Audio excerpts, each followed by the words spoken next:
ঢাকা বিশ্ববিদ্যালয়কে coaching centre হিসেবে উল্লেখ করে করা মন্তব্যের জেরে ব্যাপক আলোচনা ও সমালোচনার মুখে পড়েছেন প্রাথমিক ও গণশিক্ষা প্রতিমন্ত্রী ববি হাজ্জাদ।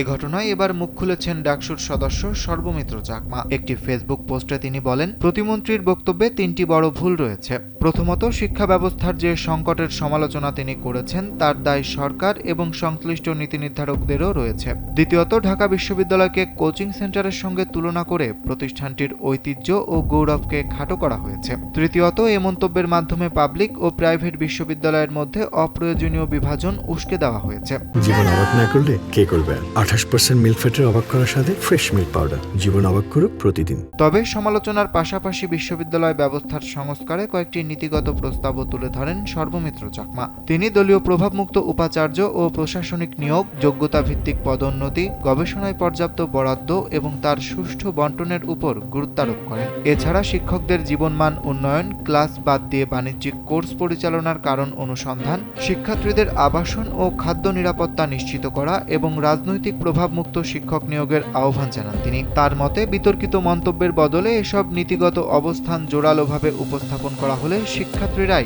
সবচেয়ে বেশি উপকৃত হতো।